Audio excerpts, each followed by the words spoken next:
வணக்கம். நீங்க என்னைக்காவது யோசிச்சிருக்கீங்களா? நாம சுவாசிக்கிற காத்து, குடிக்கிற தண்ணி, ஏன் நம்ம உடம்பே கூட எப்படி தனித்தனி அணுக்களா சிதறிப் போகாம ஒண்ணா இருக்குன்னு? இதுக்கு பதில் வேதி பிணைப்புகள்னு சொல்ற ஒரு கண்ணுக்கு தெரியாத ஆனா ரொம்ப சக்தி வாய்ந்த ஒரு பசைதான். வாங்க, இந்த பிரபஞ்சத்தோட கட்டிடக் கலைஞர்களான இந்த பிணைப்புகள பத்தி கொஞ்சம் ஆழமா பார்க்கலாம். எல்லாத்துக்கும் மையமா இருக்கிற கேள்வி இதுதான். அணுக்கள் ஏன் தனியா மிதந்துட்டு இருக்கல? ஏன் ஒன்னோட ஒண்ணு பிணைஞ்சிருக்குது? பதில் ஒரே வார்த்தையில சொல்லணும்னா நிலைத்தன்மை, அதாவது ஸ்டெபிலிட்டி. எல்லா அணுக்களும் ஒரு விதமான சமநிலைய, ஒரு முழுமைய தேடிக்கிட்டே இருக்கு. அந்த நிலைத்தன்மைய அடையறதுக்கு அணுக்கள் கிட்ட ரெண்டு முக்கிய வழிகள் தான் இருக்கு. ஒன்னு, ஒரு தாராளமான பரிமாற்றம். ஒரு அணு எலக்ட்ரானை மொத்தமா கொடுத்துடும், இன்னொன்னு அத வாங்கிக்கிடும். ரெண்டாவது, ஒரு பார்ட்னர்ஷிப் மாதிரி. அணுக்கள் எலக்ட்ரான்களை தங்களுக்குள்ள சமமா பகிர்ந்துகிட்டு ரெண்டு பேருமே ஒரு இலக்க அடைவாங்க. இப்போ இந்த ரெண்டு வழிகளையும் ஒன்னொன்னா விரிவாக பார்க்கலாம் வாங்க. முதல்ல அயனி பிணைப்புகள். இது ஒரு முழுமையான எலக்ட்ரான் டிரான்ஸ்ஃபர். ஒருத்தர் கொடுக்க இன்னொருத்தர் வாங்கிக்கிறாங்க. சிம்பிள். அயனி பிணைப்புங்கிறது எஸ்ஸா ஒரு உலோகம், அதாவது மெட்டலுக்கும், ஒரு அலோகம், அதாவது நான் மெட்டலுக்கும் இடையில நடக்கிற ஒரு டீல். பொதுவா உலோகங்களுக்கு எலக்ட்ரான்களை ஈஸியா இழக்கிற குணம் இருக்கும். அலோகங்களுக்கு அதை ஏத்திக்கிற குணம் இருக்கும். இந்த நேரெதிர் குணம்தான் இந்த பிணைப்போட அடித்தளமே. இதுக்கு ஒரு சூப்பரான உதாரணம் நம்ம வீட்ல இருக்கிற சாதாரண உப்பு தான், அதாவது சோடியம் குளோரைடு. இங்க என்ன நடக்குதுன்னா, சோடியம் அணு தன்னோட ஒரு எலக்ட்ரானை கொடுத்துட்டு பாசிட்டிவ் சார்ஜ் Na+ ஆயிடுது. குளோரின் அணு அந்த எலக்ட்ரானை வாங்கிட்டு நெகட்டிவ் சார்ஜ் Cl- ஆயிடுது. இப்போ என்னாகும்? பாசிட்டிவ் நெகட்டிவ் காந்த மாதிரி ஒன்னொன்னு இழுக்கும் இல்லையா? அப்படி இழுத்து உருவாகிறது தான் NaC. எவ்வளோ அருமையான ஒரு வேதியியல் பாருங்க. இந்த வலுவான ஈர்ப்பு விசைதான் அயனிச் சேர்மங்களுக்கு அதோட தனித்துவமான குணங்களை கொடுக்குது. இந்த பிணைப்புகளை உடைக்க நிறைய எனர்ஜி தேவைப்படும். அதனாலதான் உருகுநிலையும் கொதிநிலையும் ரொம்ப அதிகம். திடநிலையில அயனிகள் லாக் ஆகி இருக்கிறதால கரண்ட கடத்தாது. ஆனா அது உருகும்போதோ இல்ல தண்ணியில கரையும் போதோ அந்த அயனிகள் ஃப்ரீயா நகர ஆரம்பிச்சு கரண்ட கடத்தும். அது மட்டும் இல்லாம லேசா ஒரு தட்டு தட்டுனா கூட ஒரே மாதிரி சார்ஜ் பக்கத்துல வந்து விலகி ஈஸியா நொறுங்கிடும். சரி, இப்ப ரெண்டாவது வகைக்கு வருவோம். சகப்பிணைப்புகள். இங்க குடுக்கறவங்க வாங்குறவங்கன்னு யாரும் கிடையாது. இது ஒரு டீம் ஒர்க் மாதிரி. எலக்ட்ரான்களை ஷேர் பண்ணிக்கிறது. சகப்பிணைப்புல ரெண்டு அலோக அணுக்கள் எலக்ட்ரான்களை பகிர்ந்துக்குது. இங்க எந்த அணுவும் இன்னொன்னு கிட்ட இருந்து எலக்ட்ரானை பறிக்கிற அளவுக்கு வலிமையானது கிடையாது. அதனால சரி, நாம் ஒரு டீலுக்கு வருவோம்னு சொல்லி எலக்ட்ரான்களை ஷேர் பண்ணிக்கிட்டு ரெண்டுமே எண்ம விதியா அடைஞ்சு ஸ்டேபிள் ஆகிடும். இது ஒரு உண்மையான வின்-வின் சிச்சுவேஷன். இந்த மூலக்கூறுகளோட ப்ளூ பிரிண்ட்டை நாம லூயிஸ் அமைப்புன்னு சொல்றோம். இதை உருவாக்குறது ஒரு சமையல் குறிப்பு மாதிரி தான். ஸ்டெப் 1, நமக்கிட்ட மொத்தம் எத்தனை எலக்ட்ரான்ஸ் இருக்குன்னு எண்ணுங்க. ஸ்டெப் 2, அணுக்களை இணைச்சு ஒரு எலும்பு கூடு மாதிரி வரைங்க. ஸ்டெப் 3, முதல்ல வெளியில இருக்கிற அணுக்களுக்கு எலக்ட்ரான்ஸை கொடுத்து திருப்திப்படுத்துங்க. ஸ்டெப் 4, கடைசியா சென்டர்ல இருக்கிற அணுவுக்கெல்லாம் கரெக்டா இருக்கான்னு செக் பண்ணுங்க. ஒரு உதாரணத்துக்கு கார்பன் டை ஆக்சைடு CO2 எடுத்துக்கலாம். இதோட சட்டக அமைப்பு ரொம்ப சிம்பிள்.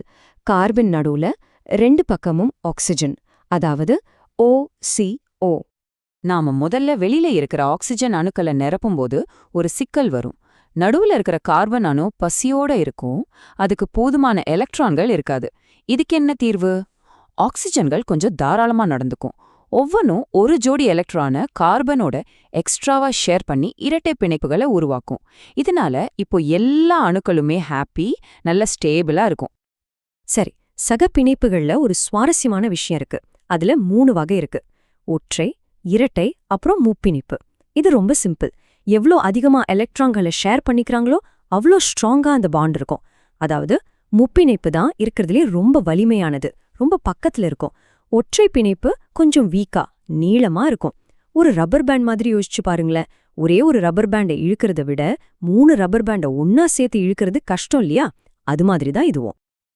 இது வரைக்கும் நாம 2D வரைபடங்களா தான் பார்த்தோம். ஆனா உண்மையில மூலக்கூறுகள் 3D வடிவம் கொண்டது. அந்த லூயிஸ் வரைபடங்கள் மூலக்கூறுகளோட முப்பரிமாண வடிவத்தை எப்படி தீர்மானிக்குது? அதுக்கு தான் VSEPR கொள்கை நமக்கு உதவுது. VSEPR கொள்கையோட கோல்டன் ரூல் ரொம்ப ரொம்ப சிம்பிள். ஒரே மாதிரி காந்த துருவங்கள் ஒன்னு விளக்கும் இல்லையா?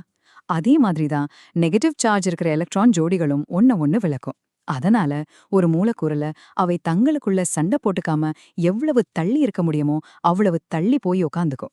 அந்த அமைப்பு தான் மூலக்கூறோட வடிவத்தையே தீர்மானிக்குது. ஆனா எல்லா விலக்கு விசையும் ஒண்ணு கிடையாது. பிணைப்புல ஈடுபடாத தனித்த எலக்ட்ரான் ஜோடிகளை கைகளை விரிச்சுக்கிட்டு அதிக இடத்த அடைக்கிற ஆளுங்க மாதிரி கற்பனை பண்ணிக்கோங்க. அவை பிணைப்புல இருக்கிற எலக்ட்ரான்களை விட அதிக இடத்தை எடுத்துக்கிட்டு மத்தவங்கள இன்னும் கடமையா தள்ளும். இதனாலதான் தனித்த ஜோடிகள் இருக்கும்போது மூலக்கூறோட வடிவம் மாறுது. இப்போ சில வடிவங்களை பார்க்கலாம். கார்பன் டை ஆக்சைடுல சென்டர் கார்பன் அணுல தனித்த இரட்டைகள் கிடையாது. 2 பிணைப்பு இரட்டைகளும் முடிஞ்ச வரைக்கும் தள்ளி போகணும்னா 180 டிகிரி கோணத்துல ஒரு நேர்கோட்டு வடிவத்தை உருவாக்கும். மீத்தேன் CH4 மூலக்கூறுல சென்டர் கார்பனை சுத்தி 4 பிணைப்பு இரட்டைகள் இருக்கு. 3Dல இவை எவ்வளவு தள்ளி இருக்க முடியுமோ அவ்வளவு தள்ளி போகும்போது ஒரு நான்முகி வடிவத்தை உருவாக்குது. இங்க பிணைப்பு கோணம் 109.5 டிகிரி. இப்ப அமோனியாவை பாருங்க. இங்க நைட்ரோஜனுக்கு மேல ஒரு தனித்த ஜோடி இருக்கு.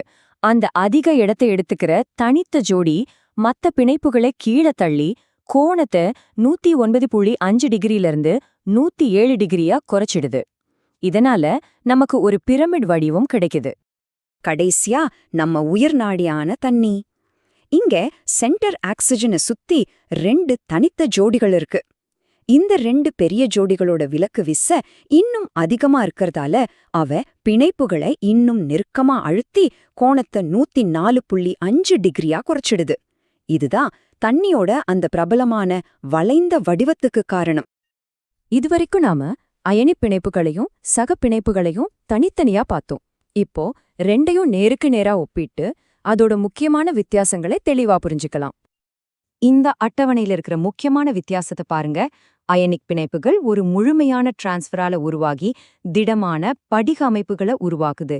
ஆனா சக பிணைப்புகள் ஷேரிங்கால உருவாகி பெரும்பாலும் திரவமாவோ வாயுவாவோ இருக்கிற தனித்தனி மூலக்கூறுகளை உருவாக்குது. இந்த அடிப்படை வித்தியாசம்தான் அதோட மத்த எல்லா குணங்களையும் தீர்மானிக்குது. அப்போ நாம கத்துக்கிட்ட ரொம்ப முக்கியமான பாடம் இதுதான். எலக்ட்ரான்கள் பரிமாறப்படுதா இல்ல பகிரப்படுதாங்கிற ஒரே ஒரு சின்ன கேள்வி கடினமான உப்பு படிகத்துக்கும் ஓடுற தண்ணிக்கும் நடுவுல ஒரு பிரம்மாண்டமான வித்தியாசத்தை உருவாக்குது. இந்த ஒரு சிம்பிளான வேதியியல் விதிதான் நம்ம பாக்குற தொடர இந்த முழு உலகத்தையுமே வடிவமைக்குது. நாம சமைக்கிற சாப்பாட்டோட சுவை, நாம போடுற துணியோட தன்மை, ஏன் நம்ம உடம்புக்குள்ள நடக்கிற உயிர்வேதியியல் மாற்றங்கள் வரைக்கும் எல்லாத்தையும் இந்த கண்ணுக்கு தெரியாத பிணைப்புகள் தான் கண்ட்ரோல் பண்ணுது. வேறு என்னென்ன அன்றாட விஷயங்களுக்கு இந்த பிணைப்புகள் காரணமா இருக்கும்னு நீங்க நினைக்கிறீங்க? கொஞ்சம் யோசிச்சு பாருங்க.